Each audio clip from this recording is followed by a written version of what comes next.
This is Winston. Oh, that sounds good. All right. Stay close to it. Yeah. Don't get any farther away than about 4 to 6 inches usually. Sounds good. All right. Thank you, sir. Appreciate it. Awesome.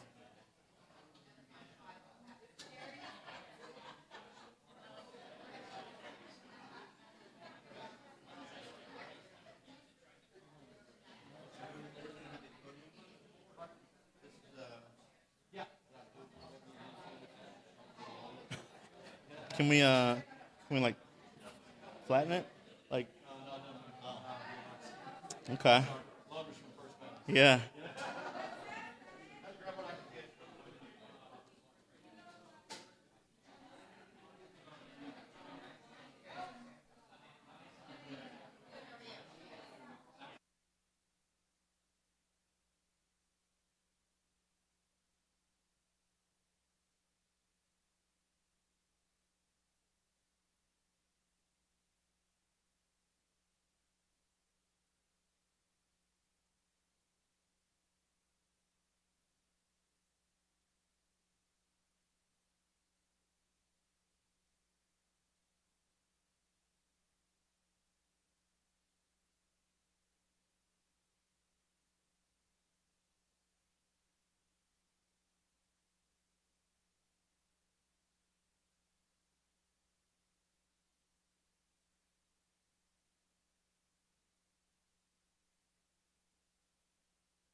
Test, test, 1, 2, 2.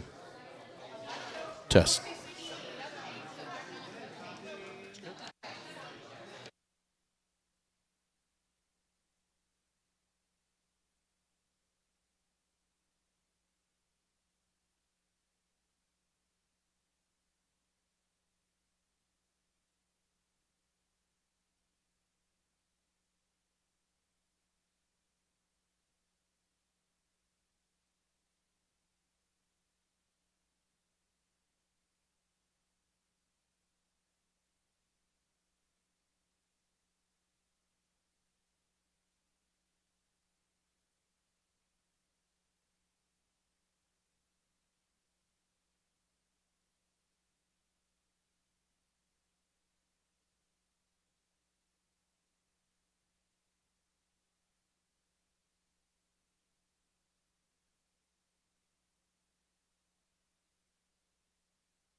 everybody to be serious. Hello.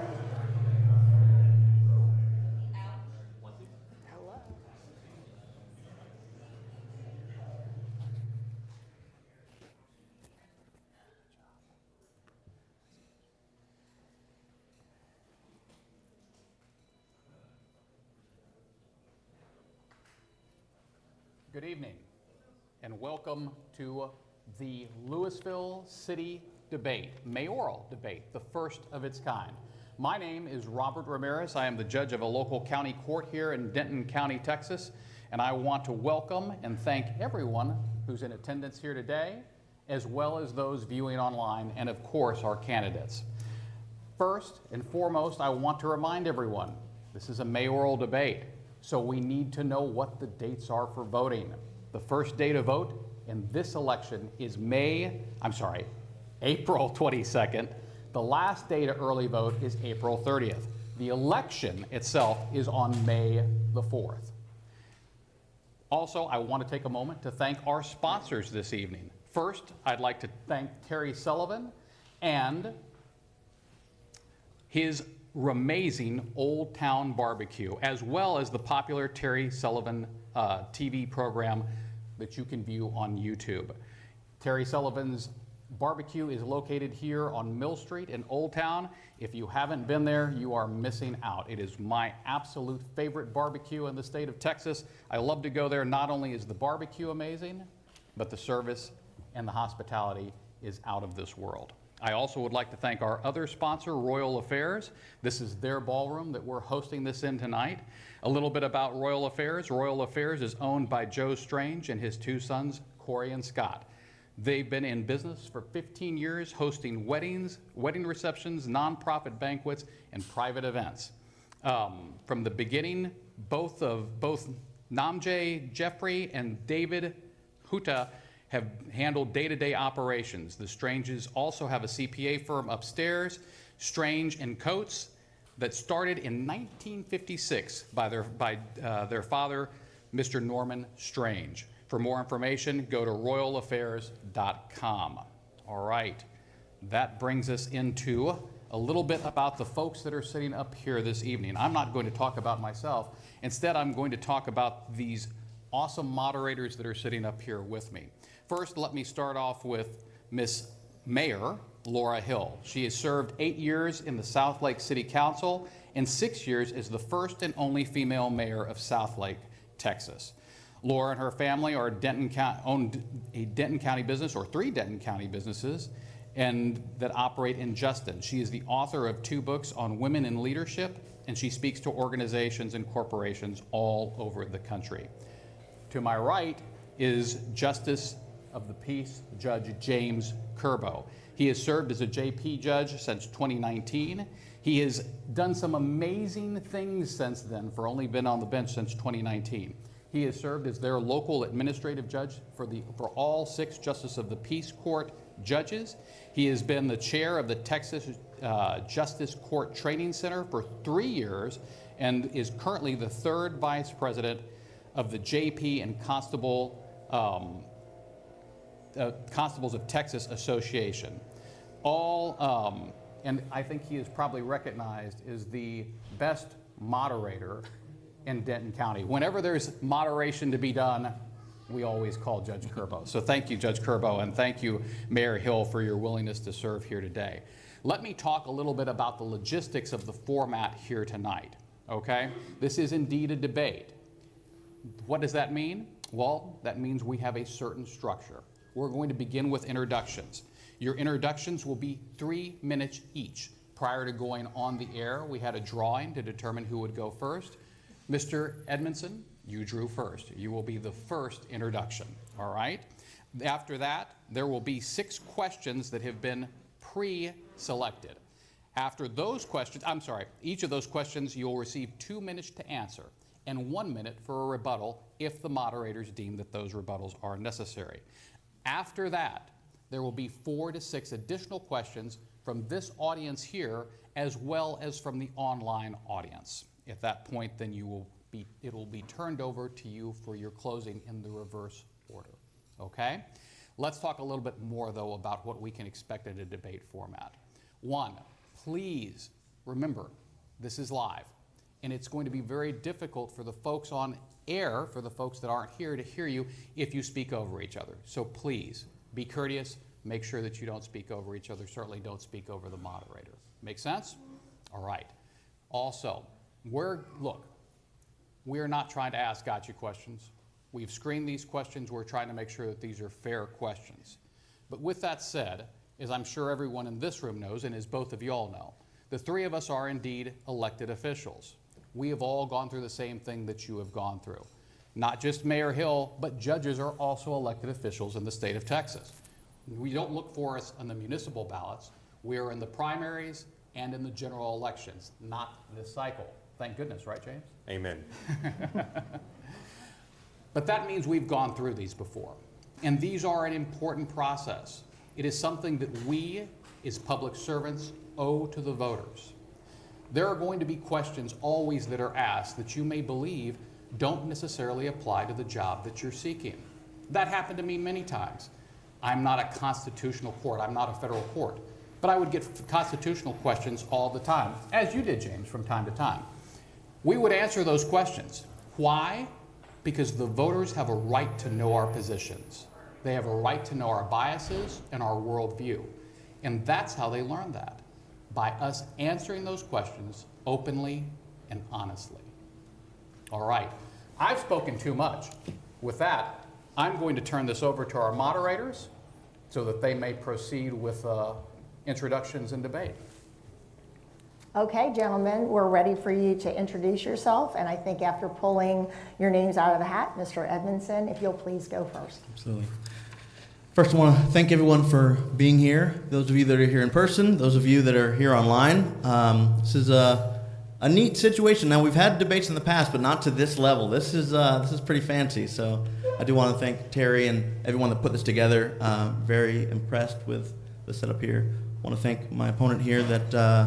Thanks for joining us. There are actually additional candidates in this race that are not with us today. So I want to thank the mayor for participating. My name's Winston Edmondson. You may recognize me. I've run for mayor a couple times. The reason I do that is because I think the people of Lewisville deserve a mayor who will be a voice of the people and a voice for the people. Now, every time I run for mayor, I'm typically the only candidate that puts out a detailed platform on what I want to accomplish as mayor. The reason I do that is because, number one, I want the people to hold me accountable if they put me in office. Number two, I want the people to look at these ideas, and if they support them, but they happen to support the other candidate, well, hold him accountable. Get him to buy into some of those ideas. This has actually worked. You know, when I ran in 2018, one of my ideas was to make sure that people had more access to the office of the mayor. No one was doing this in Denton County, but I said that the mayor should have open office hours. So I was pleased when TJ was elected. He actually took that idea and ran with it. So this is one of the reasons why it's important to have a detailed platform, and I hope that TJ will put out a detailed platform of his ideas. The reason why I think it's important for a mayor to have ideas is in this role, we have to be a voice of the people. Way back in the day, mayors did it all. They were in charge of administrative power. They ran the government. And the people found out that that wasn't the best solution. Back then, when the mayor ran the government, they found that there's a lot of corruption and a lot of instances where the mayor and his team would kind of put up these requirements to get in office and made it difficult for a challenger to come. So way back in 1894, the National Municipal League got together. Teddy Roosevelt was on that team, and they said, you know what? We've got a new idea. Let's put in a professional. Let's get a city manager that will actually run the government, and the mayor will have a ceremonial role. The mayor will be in charge of talking to the people, getting ideas. His role will be political, not administrative. So as we have this conversation, I'm going to talk about ideas. That is the political version of what we're here to talk about. If we start getting into details, that's administrative. These are questions that are more appropriate to the city manager and her team of professionals. So we'll get into that later. Again, thanks for being with us tonight. Thank you, Mr. Edmondson. Mayor Gilmore. Good evening, and have we got audio? How are we doing?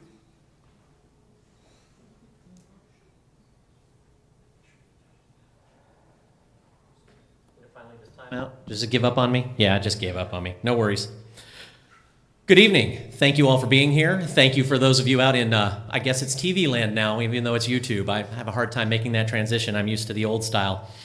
Let me give you a little history of why I'm here. In 2004, my journey with this city, my home, began. I was a young father of 3 children under 3, all of them fighting farmers. And I'm watching TV and feeling frustrated by the day's events. As I sat there, I realized something crucial. It's easy to criticize, condemn, and complain, but it's much harder to be involved, to make a difference. So I decided to take some action. With a family background in public service, I recognize the importance of local government, the government closest to the people, with the potential for the most significant impact. And so my journey started with a really simple step. I walked into City Hall. The lack of accessible information motivated me to do more. I began to live blog council meetings, sharing the proceedings with the community. It was a simple start, and I was unsure if anybody was even reading, but it was a step towards transparency and engagement. As mayor of Lewisville, I've steered our city through tumultuous times, navigating challenges of COVID-19 and economic inflation. In the past 3 years, we've made remarkable strides. We've lowered the tax rates. We've fostered job growth. We've tackled staffing issues head on. But more than that, my tenure has been defined by transparency and, more importantly, community engagement. I have made it my mission to keep you informed every step of the way. From live blogging council meetings to interactive video summaries, I've strived to ensure that your voices are heard and your concerns are addressed. Because as I believe, true leadership isn't just about making decisions, it's about listening and showing up for the community. And our achievements speak volumes, from spearheading the creation of the 2025 plan to initiatives like the Library Makerspace, the overhaul of the Denton County Transportation Authority. We've laid the groundwork for a brighter future. We've also focused on practical solutions, making it easier for businesses to build while expanding housing options and enhancing social services through Serve Lewisville. But our work is far from over. Looking ahead, our community has voiced its needs loud and clear.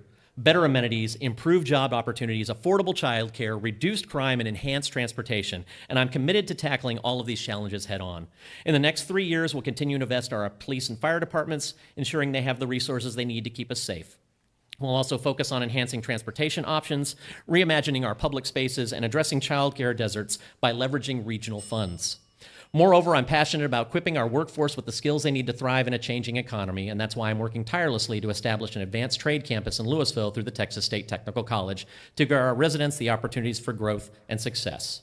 I'm committed to building a city where families can flourish, businesses can thrive, and everyone has the opportunity to succeed. Together, let's continue the journey towards a brighter, more prosperous Lewisville.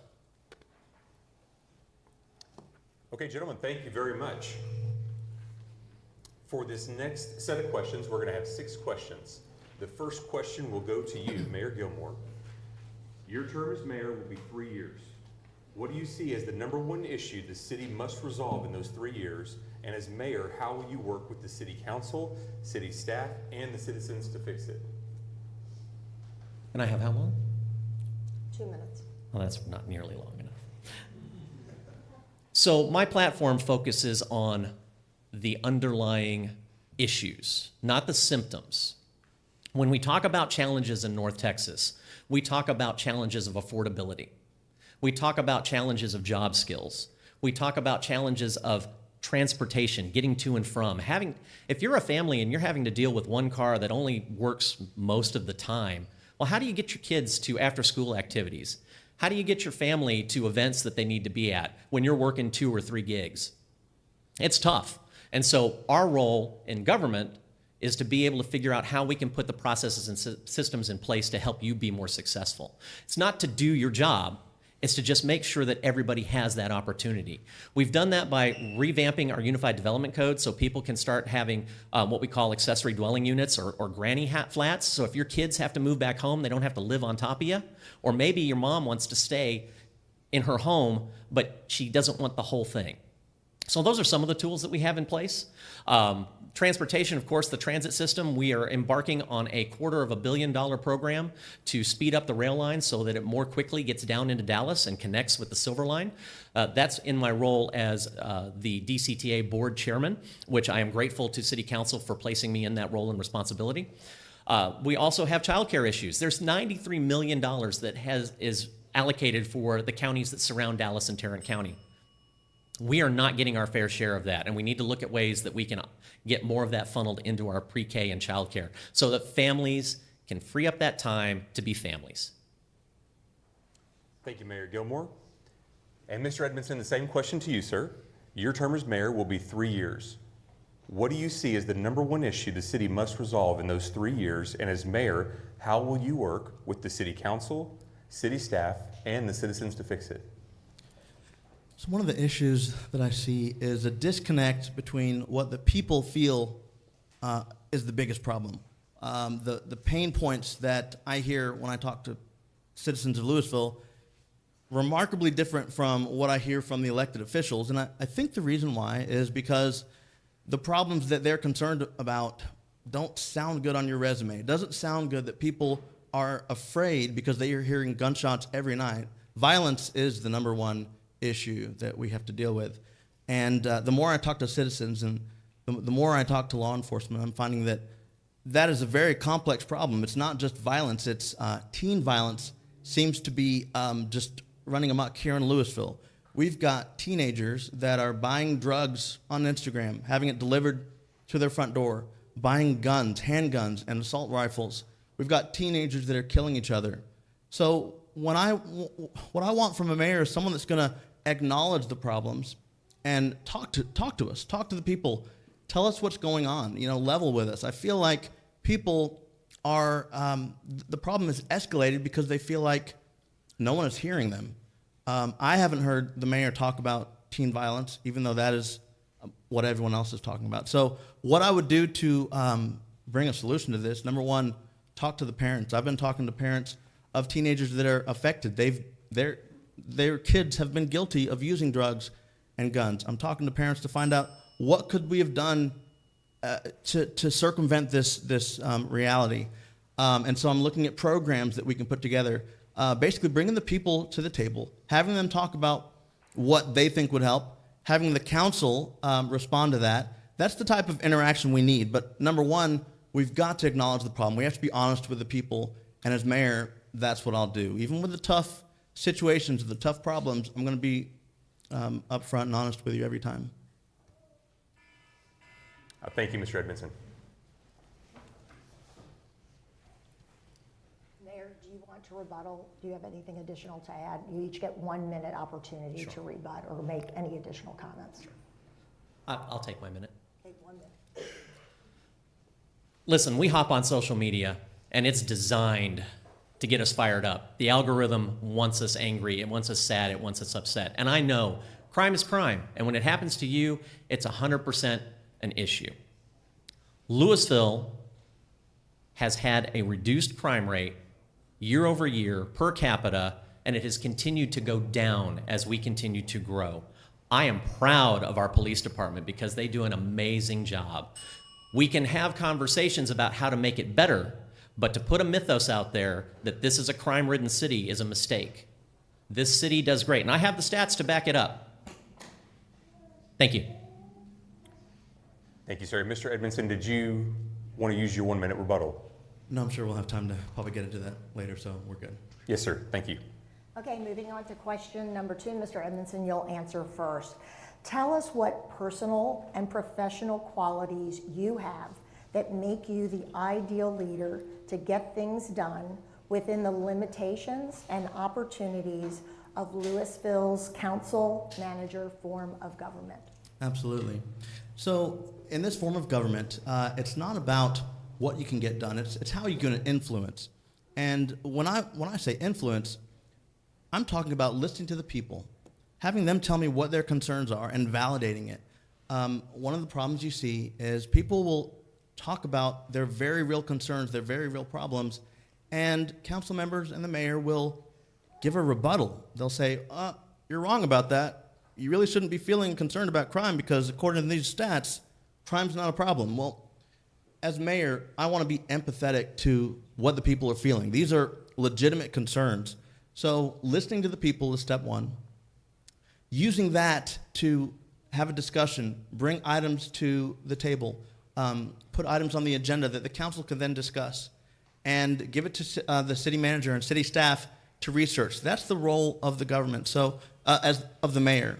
So again, when I'm mayor, I'm going to listen to people, and I'm not going to refute what they feel. If they're concerned about warehouses and they think that is a legitimate quality of life issue, then I'm going to talk about it. If they're concerned about crime and they think that's a legitimate issue, people are going, kids are going car to car, taking guns and then selling it, shooting them off in the air, murdering each other. If you tell me that's an issue, then we're going to talk about it. I'm never going to be the mayor that tells you you're wrong. Look at these statistics, and let's deal with something more important. So that's my approach. It's genuine concern for what the people are feeling, taking it to the council and having that discussion, and going back to the people and giving them additional information. Thank you very much, Mr. Edmondson. Mayor Gilmore, the same question.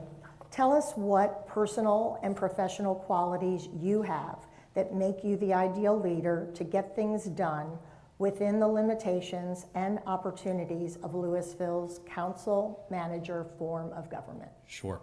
The role of mayor is a role of advocacy and influence. It is not one of telling people what to do. I think we're all pretty clear on that.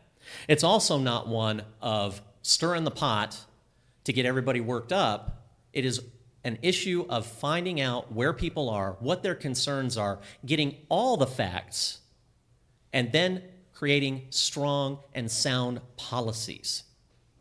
If we just knee-jerk reaction as government, that's when the jackboot of government comes down. And our laws in this country are designed to keep us safe, not necessarily from each other, but from government. So in my role as mayor, it has been an absolute honor to build the relationships with all sorts of community leaders, whether it's our black churches, whether it's our Chin community, whether it's our Hispanic families, our Muslim families, even our old timers here in Old Town. Everyone has a place at my table. I talk to them all the time. Out in the public spaces, I was out there today looking at the eclipse. But the key is presence. When we talk about Mother Teresa, maybe you've heard about her, there's this quiet dignity of presence. It's the number one thing I've learned as being mayor. It's about being with people, not just popping up on a social media website every once in a while, but being truly engaged with people face to face in their living rooms. And I've done it for 20 years. Mr. Edmondson, would you like another minute? That's okay. Okay. Mayor Gilmore, anything else you want to add? No, ma'am. Okay. Mayor Gilmore, with question number 3, we'll begin with you. Many Lewisville families are increasingly concerned with the amount of crime, especially along the 121 corridor. Do you agree? If so, what creative ideas do you have for working with law enforcement, staff, and the community to change this? Absolutely. So I want to thank Councilmember Jones, actually, back here. He, several years ago, said, we need to begin starting to pivot because things are happening in Old Town the way we want them to.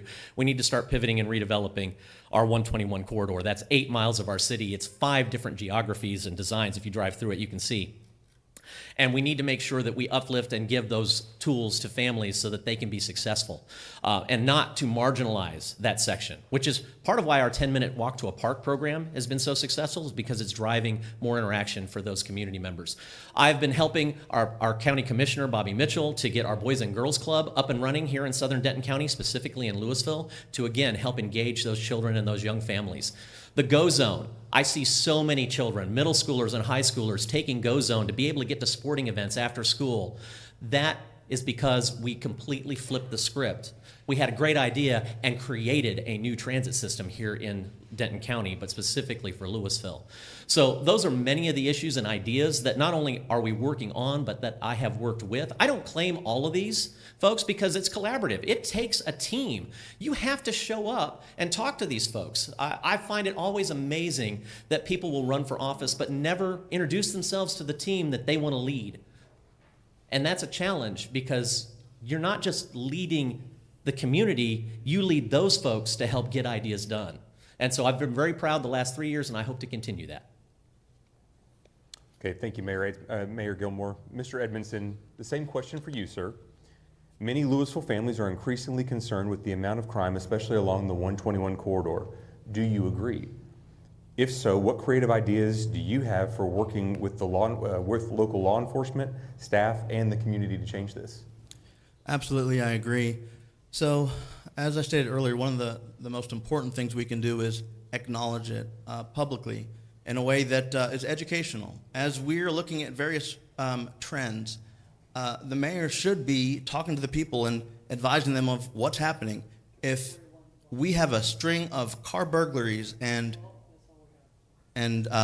individuals are checking car doors and stealing guns, I think we need to have a message from the mayor telling people that. Seems like a no-brainer, but you'd be surprised at how many people leave their guns in their vehicles. If that's a trend, how about the mayor jump on social media and go to the people, not just announce it at a city council meeting. Go to the people, where the people are. If the people are on a couple different social media sites, or if it takes creating a podcast, you have to go to them when you have an important message. So acknowledging the problem, letting people know, yeah, folks, these kids are ordering drugs and guns on Instagram. You might want to monitor your kid's Instagram. You might want to be careful when you take a shower and you hear someone knock on the door and you come back out and they say, oh, it was nobody. The mayor should be the voice for the people, working with law enforcement to find out what these trends are and explaining it to the people so they can be on the upper hand and try to put a stop to this. As far as partnering with the police, absolutely, there are many things we can do. Number one, we can work to try to get our street crimes unit completely staffed. That is a unit that wants to go after this, and I'd love to set them loose.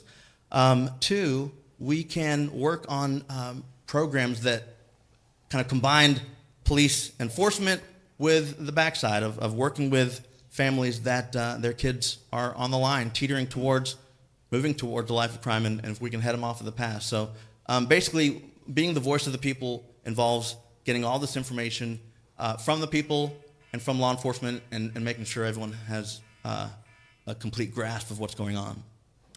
Thank you, Mr. Edmondson. Mayor Gilmore, would you like to use your 1 minute rebuttal? Please. I'd like to just make a few small points as far as working with our police department. Our police department does an amazing job of being in the community and raising these specific concerns. One of the big ones had almost 400 Chin families just recently talking about just these issues to be able to help to keep them focused and make sure that they understood. And this was not on social media. This was in a room with all those families because, quite frankly, not everybody's on social media. My mayor's quarterlies address all of these same issues. If you go back, you can find where I've talked about gun violence, and I've talked to residents who have had that concern right there in the room. So we are doing these things in Lewisville, just to be clear. And the other thing I'm really happy about is our police department is 100% staffed. All right, thank you, Mayor Gilmore. And Mr. Edmondson, would you like to add any additional rebuttal? That's okay. Okay, thank you, sir. Okay, question number 4, and Mr. Edmondson, you'll be answering first. There is increasing pressure on elected officials to provide property tax relief while continuing to provide great services. How will you balance these pressures? So the issue is you've got folks that are feeling the pain. Property taxes are high. At the same time, you've got issues where your sales tax revenue is not making up the difference. So what is necessary in Lewisville is to have a mayor that addresses the problems that can help bring that sales tax back. So if you look at all the different cities in the area that someone with that entrepreneurial dream can launch their business and get started, there's a lot of options. A lot of pros and cons, but when you look at the city of Lewisville, if you're investigating, maybe I want to move my business to Lewisville, and you're looking at social media, and you see the violence, you look on Channel 5, and you see this tragedy of a child getting murdered at the park, or at the fast food, or at the hookah lounge. I mean, you've got these issues that are kind of a red flag for a business owner. And so until we address these things, we're never going to be able to bring those businesses back. So by confronting the issue, being honest about it, working with the people to solve it, we can build a community that is ripe for business development. Once we can get those tax dollars, people spending money, new businesses coming in, that will kind of ease up on the burden of property taxes. So again, when you have a triangle of different tax opportunities to fund the government, if you've got a situation where crime and other problems are scaring businesses away and scaring business owners from starting, you're never going to be able to kind of release your reliance on property taxes. We've got to bring back the sales tax revenue. Thank you. Mayor Gilmore, same question. There is increasing pressure on elected officials to provide property tax relief while continuing to provide great services. How will you balance these pressures? The city generates revenue in three ways: property tax, sales tax, and fees. We are roughly, I think the last number, we're about almost 40% in property tax, and the rest balanced out by the other two. What is important to understand is absolutely we must continue to focus on crime and those concerns. But again, we have a lowering crime rate. We're giving our police the tools to make that happen. As far as this myth of people not coming to Lewisville or impacting businesses, you know, the mayor's role is to go sell the city, is to make sure people want to come here. And let me tell you how and why I know people want to come here. Number one, we had $720 million of new investment put on the ground. Those are buildings, those are offices, those are businesses. The only city outside of Dallas and Fort Worth in the Metroplex that had that number was Plano, and they only had 10 million more than we did. People are coming to Lewisville, they want to spend their dollars here, they want to invest here, and they want to grow a business. Let's talk if you're a business owner out there.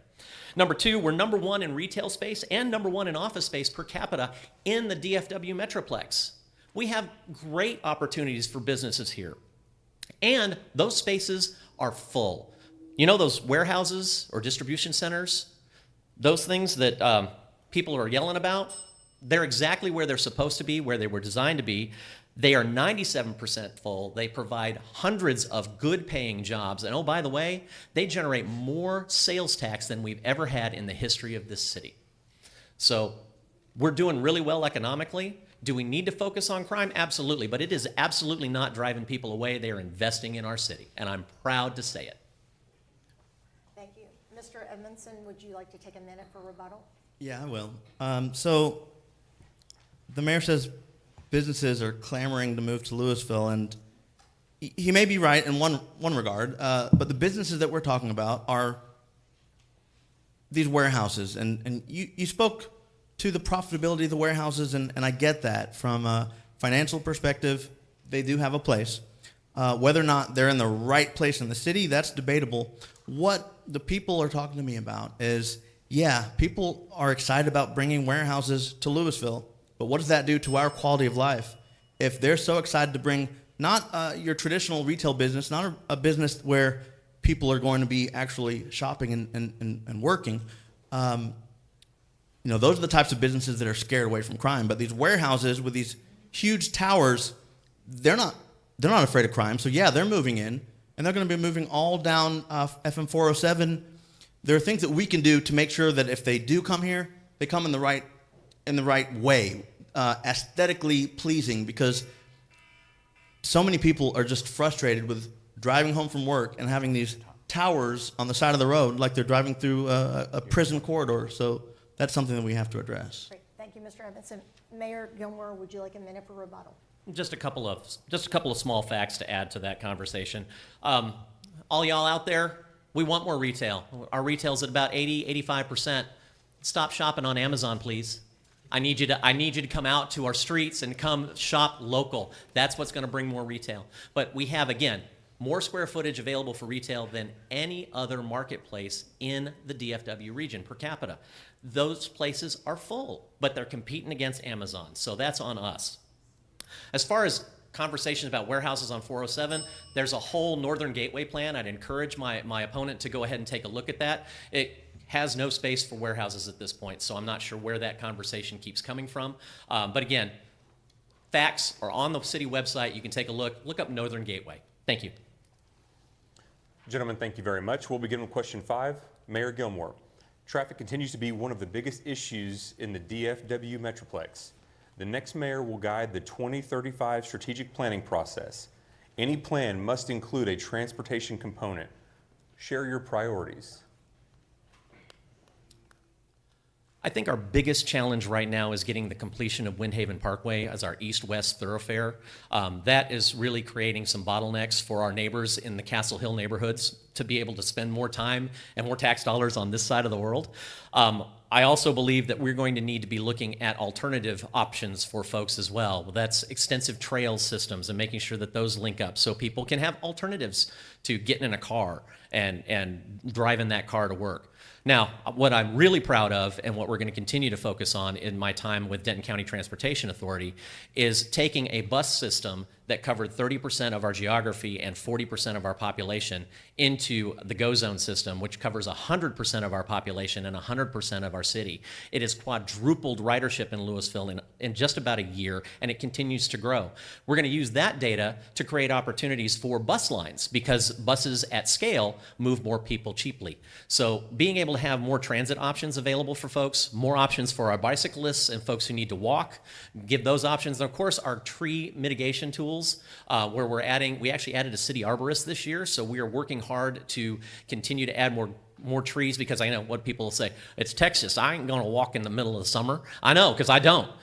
We got to have trees and we got to have shade to be able to make those spaces useful. So those are all key, important pieces. Another thing that I keep looking at, and they're expensive, but I'm interested in them, is we have this tool called a Hawk, and I'm not going to get into it, but Hawks are basically a light system for crosswalks that make them safer, but it definitely slows traffic. So I'm really interested in seeing those in some of our more high-density locations to be able to get people so they can use more than just a car. North Texas has got to figure out how to get away from the cars because we are outgrowing everything and we cannot afford to continue to build lane miles. Even TxDOT has said so. All right, thank you, Mayor Gilmore. Mr. Edmondson, same question to you, sir. Traffic continues to be one of the biggest issues in the DFW Metroplex. The next mayor will guide the 2035 strategic planning process. Any plan must include a transportation component. Share your priorities. Absolutely.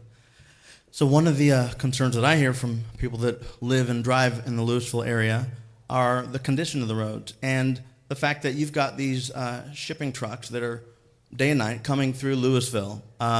These warehouses are bringing in trucks to move their supplies, and it obviously is taking a toll on our roads. So we've got to be strategic about letting these warehouses come in. With light industrial, and I know we've got a Northern Gateway plan, but with the light industrial areas, which are all throughout Lewisville, warehouse owners or property owners are able to build a warehouse without special authorization.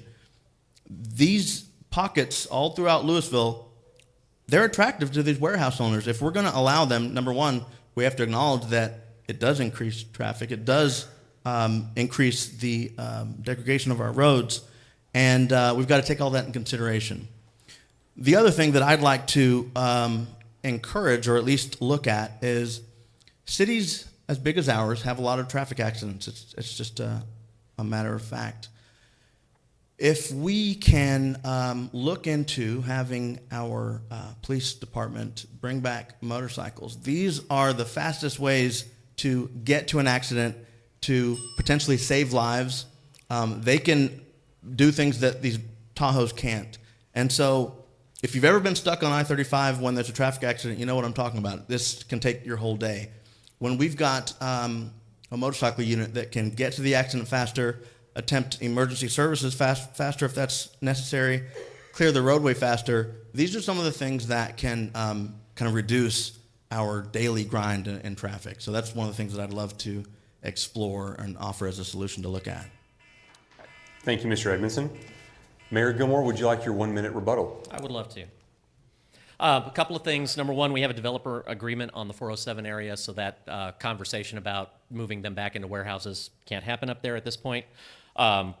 The roads around our warehouse and distribution centers are actually designed for heavy use vehicles. So if you're down there on 3040 and Spinks, those roads are actually built that way. You know why? Because we're right next to DFW. So the city was designed around that process. I actually was on the council when retired police chief Kerbo removed motorcycles. And he did it for a couple of reasons. Number one, it was safer for the officers. And number two, it helped us reduce our costs for insurance because motorcycles are deadly with police officers. And while I know that's not the greatest thing that a lot of motorcycle cops want to hear, I want them safe and I want them in as much armor as they can have while they're driving around. Thank you, Mayor Gilmore. Mr. Edmondson, would you like your 1 minute rebuttal? It's okay. Okay, thank you, sir. Okay, our final question for this segment, and this will go to Mr. Edmondson first. Quality of life and zoning are often at odds. How will you prioritize Lewisville's families while balancing the demand for warehousing districts? Are the zoning ordinances strong enough to protect the citizens? That's a great question. It's a question that I hear daily. It's difficult, you know. Work is difficult. Coming home shouldn't be this dreary experience that makes you want to find a different city that's not going to subject you to these towering walls your whole way home. So yeah, there are things we can do that are reasonable things that aren't going to result in any lawsuit because it's in the best interest of the people of Lewisville to make sure that any new development matches the aesthetic with the area. I mean, a lot of these warehouses are built pretty close to housing, right across the street from housing or from an apartment.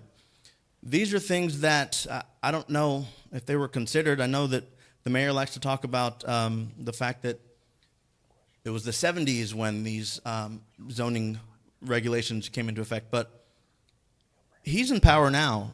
These are things that we can change. We can have an effect on this, and that's what the people want. So absolutely what we should do is at the very least kind of put a stopgap in the process that allows us to look at a warehouse. If a property owner wants to build a warehouse, show us what you got. Show us how this is going to be okay with the citizens. It's going to match aesthetically. You're going to have some green space. You're going to do it in a way that is not offensive to the eye.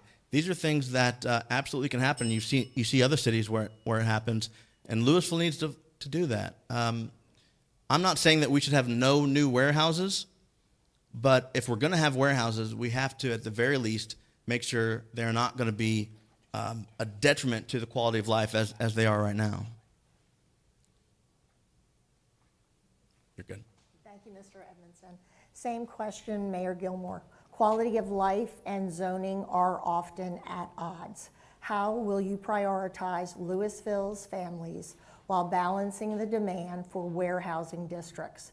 Are the zoning ordinances strong enough to protect the citizens? Zoning is always interesting because, we are tied to what we've done in the past. Those set what are called legal standards. And once that legal precedent is set, it is very hard to disengage the legal precedent that has happened. And so when you go to a city and you see something that is built from the ground up with a giant master plan HOA, which Lewisville was not, then yeah, there are some things you can do. But as far as base zoning, if somebody wants to build and that's their property, they get to do it because Texas is a property rights state. And we can push back really hard, which we do. And if you talk to our P&Z team, they do an amazing job of vetting these and making sure that we get the most that we can. Because when there is a developer who wants to do something a little bit different, we then have the opportunity to make those changes. But we can only push so far because they can go back to the base zoning and just say, well, I have it by right, and move on. The state removed our ability to upgrade facades and whatnot. They removed that 4 years ago. So they took it. Now we can only do those kinds of overlays in two ways. One is if it's like a historic district, or number two is if they come to us and they want something. And so, for example, our latest distribution center down on 3040 has an amazing trail and green space system built into it so that it helps the community down on Ace Lane, which had no parks, be able to have parks. So I think we can find a way to get advantages and actually build quality of life while still getting the tax advantages of these distribution centers that were designed to be there, and then taking the funding and building even more green space. Thank you very much. Mr. Edmondson, would you like to take 1 minute for rebuttal? Absolutely. So there are regulations in place that prevent municipalities from requiring certain building materials, but absolutely we can take a type of property and remove it from the automatic acceptable use in light industrial, and then look at options of making an exception if a property owner wants to do it in a way that is going to work for us. We can do that. So my question is, if in the 70s they put it into place in light industrial, you could have adult-oriented businesses. Are you saying that we couldn't change that? We would be locked into that right now? Would you allow me to answer that? Not right now. Thank you. Mr. Edmondson? Okay, 1 minute rebuttal. Would you like some time? Oh, sure, I'll take a couple of seconds. Number one, that's an SOB. It has its own regulations and an entire set of laws around that. So sexually oriented businesses, for those of you in the know, you now know they're called SOBs, which is fun. They are regulated, highly regulated, but yes, you do have to account for them within a city because they are constitutionally protected. Same thing with these facilities. If they had the right given to them, you can go to court. You absolutely can go to court in the state of Texas and say, we're going to take that right. And that person will take you to court. And if they think they can make more money, they will take you to court. At which point, not only will you pay them, because Texas, again, is a property rights state, you'll pay them, and then they'll get to do what they wanted anyway. And so for me, low tax rates are important. I'm not interested in litigating. Thank you very much. Very good. At this point, we will take a quick 5-minute break. We will continue. We've had the original questions. Now we will continue after the 5-minute break with 4 to 6 questions from both our audience here that's live as well as from our streaming audience. Thank you very much. We'll be back in 5 minutes. All right. Thanks, Jeff. So I texted you because the iPad's dying. Okay. So I texted you the photo of the questions on the iPad. Here, I think this is a good one too, by the way. you already took a better picture? Is that Yes, what you're sir. trying to say? So the first question Yeah, I here, agree. The first question is good. loved it. Yeah. The second question, Okay, wait a minute.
Perfect.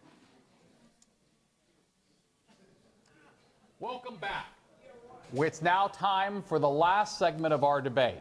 And during this segment, again, we will have questions from the audience, both the streaming audience and the audience here. There are 4 questions, same format.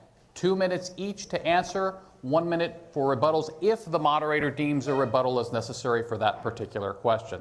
And with that, I'll turn it over to the moderators. Thank you very much, Judge. This next question is actually going to be questions 7 and 8. Each of you are going to have an individual question. So with that being said, because Mr. Edmondson, you began with question 6, Mayor Gilmore, I'm going to lead with you. This question specifically for Mayor Gilmore, which comes from our online audience, what project or accomplishment are you most proud of as the incumbent? And we will do a 2-minute answer on these questions.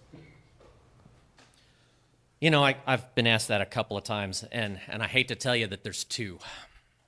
The first one was the 2025 vision plan. The community came together, saw that we had a deficit in information, and we had hundreds of residents come out to say what they wanted to see when Lewisville was 100 years old next year.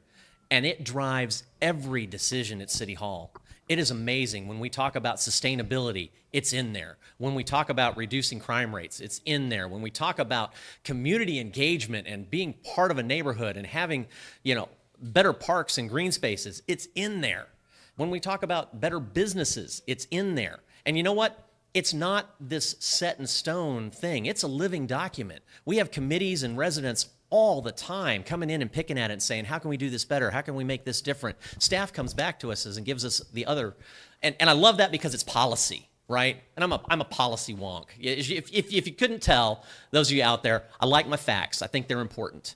I think they make good decisions. But I'll tell you, the one that is closest to my heart is when I get on a go zone and I see a middle schooler who couldn't get to a basketball game or couldn't take extra time after school, or mom and dad couldn't get them somewhere, and they have the independence to hop on a go zone and get to their school and get in those after school activities, or go to Thrive at the rec center and get involved with those programs for our youth to help keep them doing the right things and stay on the right path. I couldn't be more proud. And I know it helps people get to work, but man, does it give our kids that great independence. And I am so proud to have been a big instrumental part of making that happen. Thank you, Mayor Gilmore. Mr. Edmondson, this question is slightly different. What do you see as the greatest need for change in the city of Lewisville? So from the perspective of this office, the office of the mayor, I think the greatest need is to approach it in such a way that you are going to get the message to the people. You're going to have a conversation with the people where they are, however that needs to happen. I know that our mayor goes to a lot of events. He's very social. He's very outgoing. He puts a lot of information on his site. But the folks that I talk to, a lot of them don't know who the mayor is. A lot of them have never heard the mayor speak. We've got a lot of pressing issues that affect people here in Lewisville that sometimes law enforcement is first privy to it. As mayor, this should be something that we're getting that information from law enforcement, and we're sharing it in a way that will help people defend themselves, help people keep their children safe, help people keep their firearms secure, help people in all sorts of ways. You don't really have that right now in the office of the mayor. You don't have a mayor who's going out to reach the people where they are. We've got a number of social media groups that, with 50,000 plus members that are ready for information. They're thirsty for it. Before a post that he just did recently, his previous post was 2022. I mean, that's just an easy avenue to put your message out and have a great number of people access it. But going beyond that, again, you have to evolve with the people. If the people are getting their information from podcasts, let's do it. Let's start a new podcast. If they're getting it from newsletters or however they want to receive information, we have to go to the people and make sure they have it, because putting it up on your page and saying, well, I delivered it, that's just not good enough. Okay, thank you very much, Mr. Edmondson. Now, I was not going to do a rebuttal, but because you specifically called him by name, I'm going to give Mayor Gilmore 1 minute for a rebuttal if he chooses to use it. Sure. I'm always worried about things coming from an individual and not the city, because I'll be gone at some point. As far as social media is concerned, I'm on multiple social medias. I believe the 52,000 page is actually Mr. Edmondson's page, his personal page that he's created, and that's great. I love it. It's wonderful. It gets engagement. It also stirs the pot. But that's his page. And I've spoken to hundreds of Lewisville residents who have been banned from that page, who have been canceled from that page. It is not an open forum. And I believe that's important as a transparency piece, that we have the ability to communicate with our folks, not just through social media, but face-to-face, in person, wherever they are, not just online. All right, thank you, sir. Oh, I think we can give Mr. Edmondson 1 minute, since you were mentioned. Absolutely. Sure. So, number one, the group, City of Lewisville Facebook group, that it's not my page, I'm the admin on it, but that's not the only group. There are multiple groups that have many citizens that are tuned in every day. They're getting a lot of their news, and you don't have the mayor out there talking to the people. There's an absence there. When I look at other cities, I see a lot of interaction. Again, the mayor has to pursue the people. You can't just put it on your individual page and say, hey, it's out here. Whoever wants it, come get it. You got to go out and seek the people and make sure they have it, because in some cases it's a matter of life and death. You know, some of these parents think they would have done things a little differently had they known some of the challenges that are facing Lewisville teens right now. Maybe could have saved some lives. I think the mayor's got a role in working aggressively to make sure that the people have the information that's important to have. Thank you. The next question is an audience question, and you'll both get the opportunity to answer it. What community servants, Mr. Edmondson, I'm sorry, this will go to you first. What community service, volunteer board, or city committee have you served on and found to be the most rewarding, and why? So I've served on the Zoning Board of Adjustment, but the interesting thing about that is a couple times when I ran for mayor, I was on a waiting list to join a board. I'd been on a waiting list for over 2 years. And people would ask me, well, what board have you served on? And I was like, as soon as I can get on, I would love to. And they hold it against you. I think it's just kind of a bizarre approach to assume that there's one right way to serve. And especially when there's roadblocks where you can't just get access to a board if you want to. You have to wait until the mayor or the council puts you on the board. One of the things I would like to do as mayor is create some open boards, give some opportunities of boards that are open to anyone and everybody that wants to serve. Since for whatever reason a lot of people hold that as a litmus test, then let's at least have an open board where anyone that wants to serve can join and serve, because right now you've got folks that are on a waiting list. So that's the board that I was on. Now, me personally, I find more satisfaction in helping people one-on-one. I support victims of domestic violence in various ways. Some individuals that need assistance in moving, like an emergency move, that need to be somewhere else immediately. I've been able to help them. I'm passionate about helping the elderly. Loneliness is an epidemic in this country, in this county. There are a lot of elderly individuals that literally have no one. They don't have family, they don't have friends, and they're lonely. And in some cases, it's killing them. I spend a lot of time with the elderly. That's another area that I'm passionate about. And mentorship, working with some of these youngsters that, for whatever reason, don't have a father figure and are struggling, spending time with them. So I think there's a lot of ways to serve that you may not get the spotlight. You may not be, people may not see you serving, but it's just as important to serve in those ways as well. Great. Thank you, Mr. Edmondson. Mayor Gilmore, same question. What community service, volunteer board, or city committee have you found to be the most rewarding and why? Been on a lot. I'll be honest, it's a lot.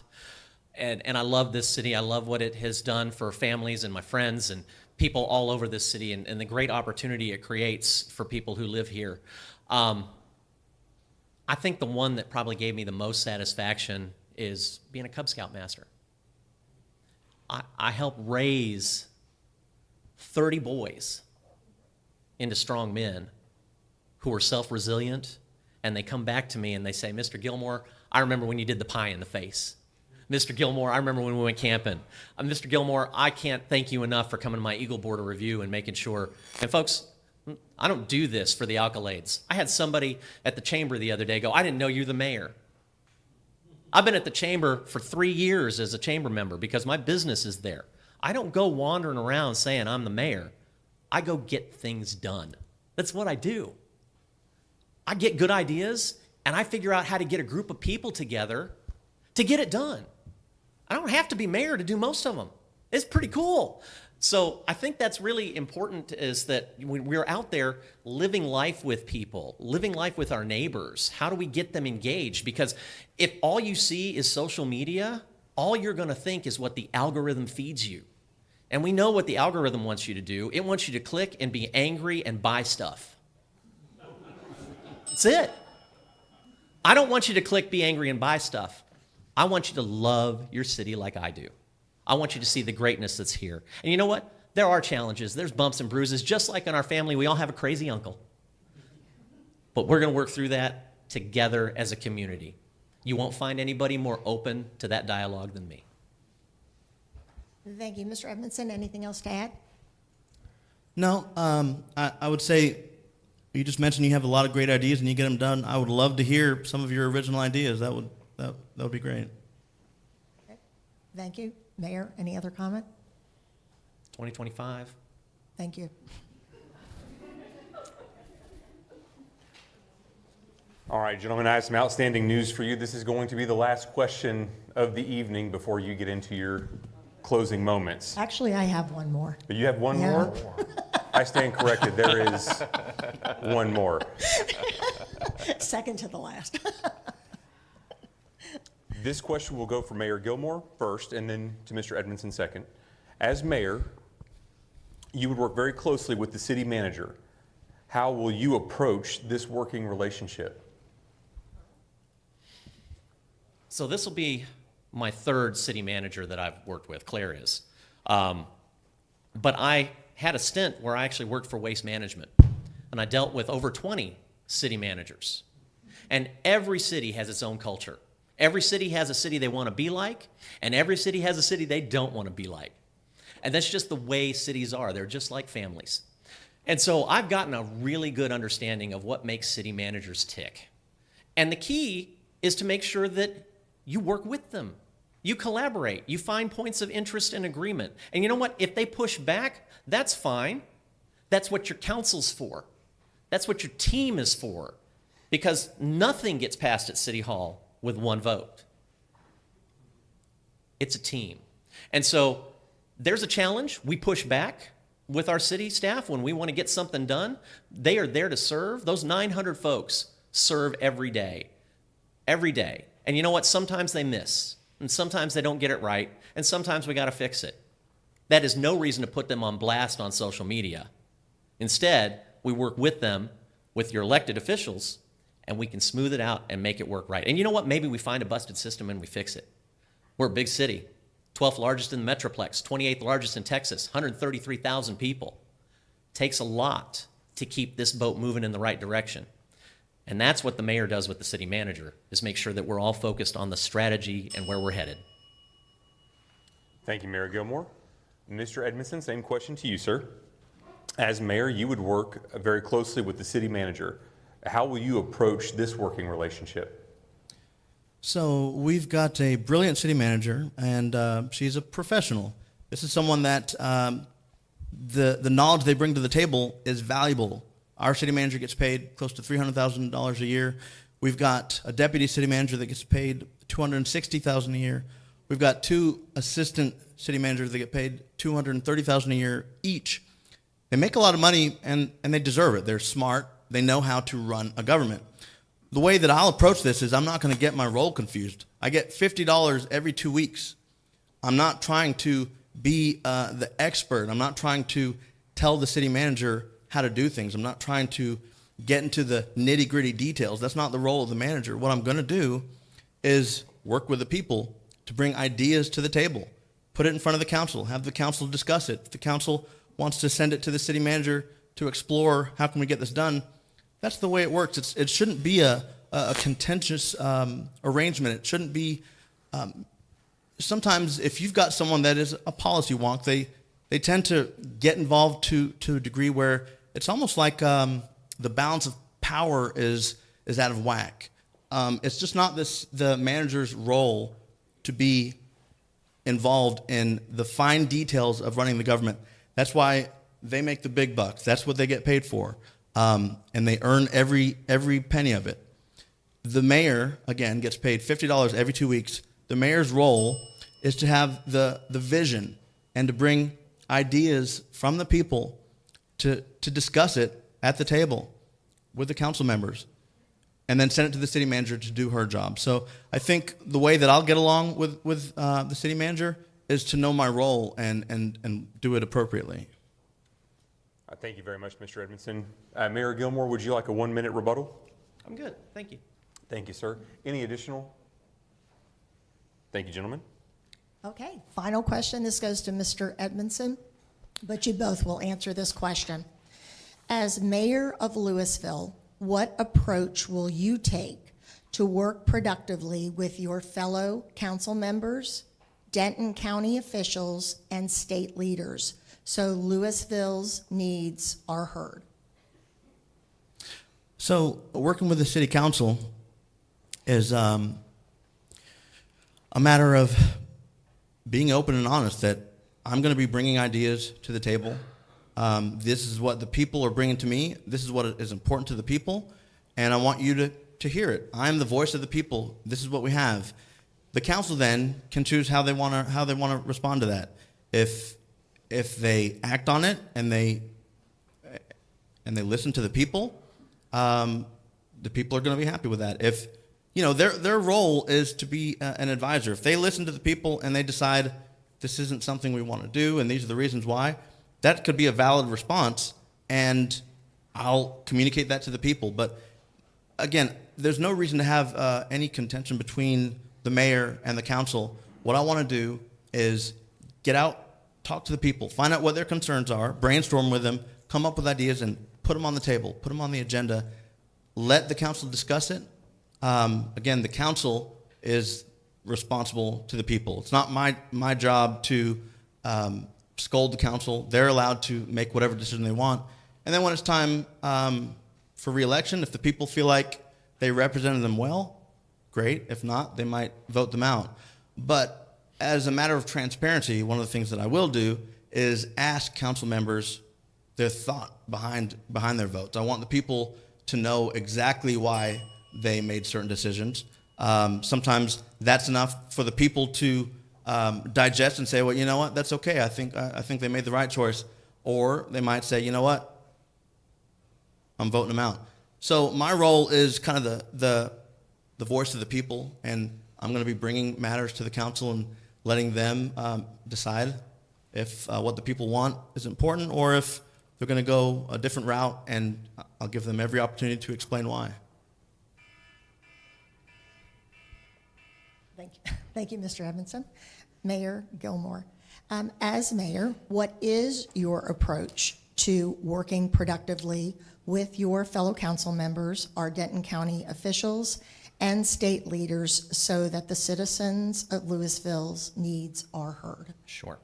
So on the county level, of course, working with Commissioner Mitchell on the Boys and Girls Club, working with them on making sure that we've got great food resources in the county, making sure that our needs are met with the bond programs that are let by the county. On the state level, of course, we passed legislation that gave our police more power to put illegal massage parlors out of business. I'm going to go back to Austin this next year to work on senior housing costs, be able to get that down. But I want to talk about something that I think is really, really concerning. This concept that only the mayor is the voice of the people. Every single elected official on that dais is the voice of the people. No single one of us sitting there has the audacity to say that we are the people and you have to listen to me. None of us. We are a team, and we disagree. But you will never find me in a situation where I looked at social media and I said, that's my page is telling people this, and I'm the voice, and now I'm going to tell you what to do, and you, if you disagree with me, well, I'm just the voice of the people. That's wrong. Every one of these people, every one of the council members that I've served with over the years are the voice of the people. They walk their neighborhoods. They talk to their neighbors. They get out in public, and they get beat up. They get beat up all the time, and they do it because they are the voice of the people, and they love this city. That's all I have. Thank you. Mr. Edmondson, would you like another minute for rebuttal? Sure.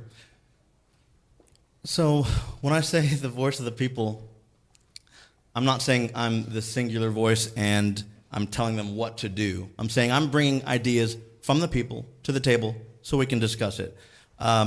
Again, there's no reason for there to be any type of animosity. What I'd like to do is make sure that the people feel heard. A lot of the times when I look at interactions between council members and individuals, or people tell me about it, they feel like they're almost scolded or corrected because what they see as a problem isn't necessarily a problem in the eye of the person they're talking to. You take, for example, the Chin that wanted to play soccer on the fields, and we're not having any luck doing that. It took me getting involved and being their voice and getting information so they could hopefully get access to the court. So basically, when I say that I want to be the voice of the people, I want to make sure that the people feel heard and they feel validated, and I give that information to the council in a way that we can discuss it. I'm not telling them what they have to do, I'm telling them what the people are telling me are pain points. Thank you, Mr. Edmondson. Mayor Gilmore, any comments? You're good. Very good.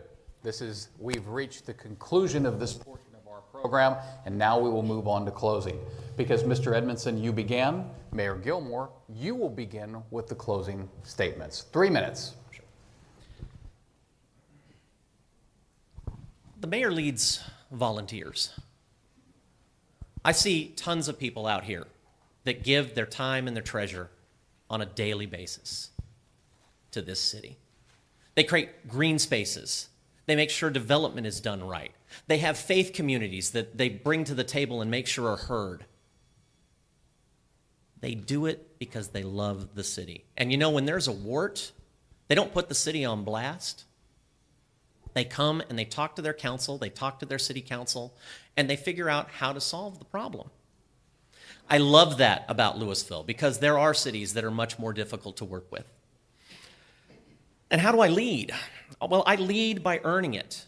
I earn it every day. I am serving the community every day. You will see me out digging holes to put plants and trees in the ground. You will see me picking up trash while I'm walking neighborhoods, just putting it in my pocket. People know I do this stuff. It's nutty, but that's what I do. I guess cargo pants have to be good for something. So our city deserves people that care for it, because it cares for us. I could have sent my kids to Marcus or Flower Mound. I sent my kids to Lewisville High to be fighting farmers because of the community we have here, because of the melting pot that is America. We are such a great city. I love to share it with everybody. And so my challenges are, I may not know how a certain process worked before I got involved, but I went to meetings. I learned how our legal system is designed to protect us from government overreach and ensure our community is safe and answerable to residents. And we are absolutely transparent and answerable to our residents.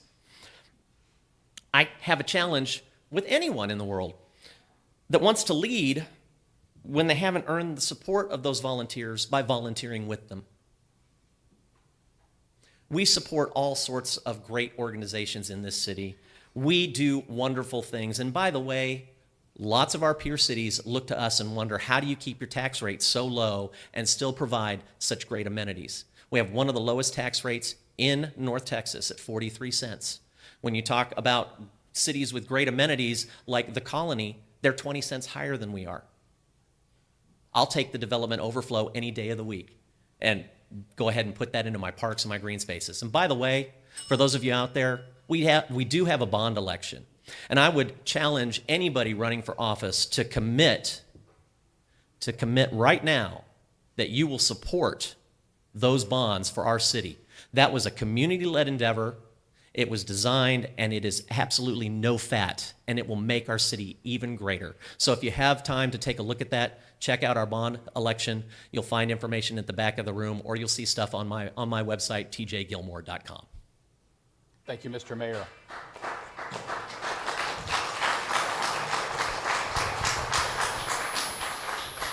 Mr. Edmondson, same 3 minutes. You may proceed. I want to thank you guys for being here the whole time. We can be long-winded, so I appreciate you staying. And hopefully you guys online, you're still with us. I appreciate you for being here. I'm not the greatest politician. I don't really follow the political rules. I don't take campaign contributions. I don't, if I were the mayor, I wouldn't take the hard work of the city manager and consider that my success. I would give the success to them because they're the ones that are actually going out and doing it. I might take credit for an original idea that I brought to the table if it's implemented, but I would kind of separate my ideas from what the amazing work that the city staff does. To me, it's a little disingenuous to claim these successes when the mayor doesn't vote. He has no administrative power. So if you look at some of these successes, in what situation would it have turned out differently if this mayor weren't there? Most likely it would have happened the same way, and that's because we've got a really dedicated team running the business. What we're lacking is on the political side, someone who will be a voice of the people. When I say I'm not a great politician, it's true. I go out and I try to spend extra time with the folks that don't support me because I want to understand what it is that they don't support. I want to understand where they're coming from. I know in politics you're supposed to focus on the folks that already support you and make sure they turn out. But for me, every voter is important. And so I spend a ridiculous amount of time talking to folks that are not on the same page so I can get a better understanding of where they are. What you'll find about me is that I genuinely care. And I show that with my ideas. If you think of an idea is empathy in action. An idea is looking at a pain point from someone in the community, a pain point that you're hearing about. And if you are genuinely concerned about it, your mind's just going to be thinking about it, and you're going to automatically come up with solutions. And that's why every time I run, I have a detailed platform of many ideas that are talking about the problems that people come to me with. And I present solutions, and they appreciate that. So what I would ask is, when you're considering who you want to vote for, ask people, what are your original ideas that you want for the city of Lewisville? Show me your empathy in action, and vote accordingly. I will be a mayor that is your voice. I will listen to your concerns. I will not correct you. We'll take your concerns to the council, and we'll give it a discussion, and we'll try to get some action on it. Electwinston.com is my website. Thank you again for tuning in. Thank you, Mr. Edmondson. As we conclude our program here this evening, I'd like to take a quick moment to once again thank our sponsors, Mr. Terry Sullivan and Sullivan's Old Town Barbecue, the best barbecue in Texas, as well as the Terry Sullivan podcast. I'd also like to thank Royal Affairs for allowing us to host it in this beautiful, beautiful venue. I'd remind you all I'd remind you all that early voting again begins on April 22nd, will end on April 30th. Election day for municipal elections is May the 4th. Finally, I would like to thank our candidates very much for their willingness to come up here, to be part of this process, to share with us here today. I greatly appreciate that. And I want to thank everyone that's here in the audience today for coming out and participating, as well as everyone online. Thank you very much.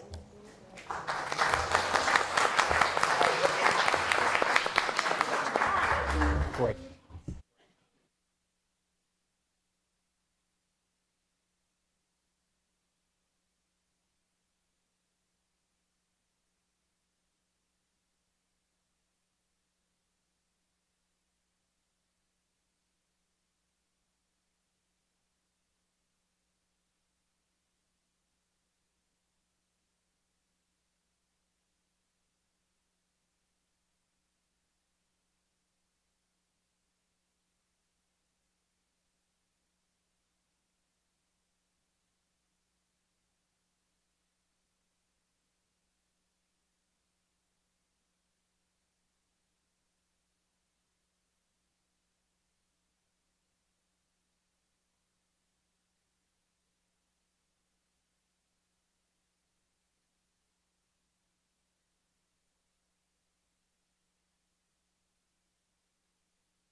Winston, what a great debate. Is this your first one? Because you did excellent. Not my first debate, but I'll be honest. TJ's a fantastic politician, so going one-on-one against TJ was challenging. It really was. You know, debates, no matter what they are, they're always hard. You always have to think on your feet. You always have to stay ahead. Do you think you did a good job doing that? Well, I did my best. You know, I had some things that I wanted to talk about. Some of my passion projects. I really feel like domestic violence and violence against women is one of the issues that is really important to the city of Lewisville. Didn't really get to talk about that as much as I would have liked to, but I think, I did my best. I thought you did a great job. Winston, we have early voting on April the 22nd. The actual day of voting is May the 4th. What would you like to say? Last words to Lewisville. So I need folks to get out there. I don't have as much money as my opponent, so I need folks to get out there and grab 2, 3, 4, 5 friends. Take them with you to go vote. That's the only way we're going to be able to do this. So if you're with me, get some other folks and bring them, and I think there's a chance we can pull this off together. We wish you all the luck in the world. Early voting, April 22nd. Actual voting, May 4th. Vote. This is an important election. Thank you. Thank you, sir.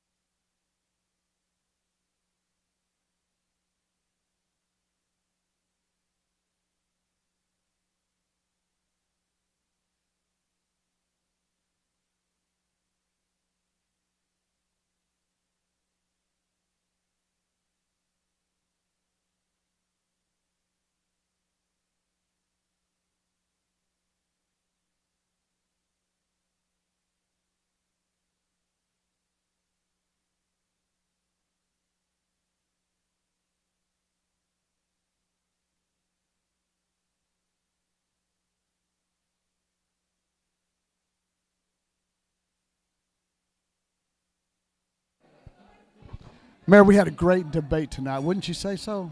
Terry, I think it was a really good time. So I enjoyed being able to talk about my city, talk about the residents, talk about all the successes, and talk about the challenges and where we're headed.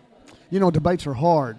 For no matter what kind of debate it is, it's hard. It's hard to think on your feet. It's hard to think ahead. I thought you did an outstanding job. Is there anything that you would like to say further that you did not say in the debate? You know, Terry, I think the key to all of this is, people feel disenfranchised. They feel alone. They feel like that they don't have control over their life right now. I'd encourage them to step outside. Just go outside, get a deep breath, talk to your neighbor, talk to your friend, come to City Hall, come to a meeting. But get off the computer. I'm in IT, folks. I make my living on those things. Get off the computer, and you're going to find that the world is a lot better place than what that monitor's showing you. Early voting is April 22nd. Yes, sir. Actual voting is May 4th. That day of election is May the 4th. Day of election is May 4th. Last words to the city of Lewisville. I love you guys. Turn out the vote. May the 4th be with you.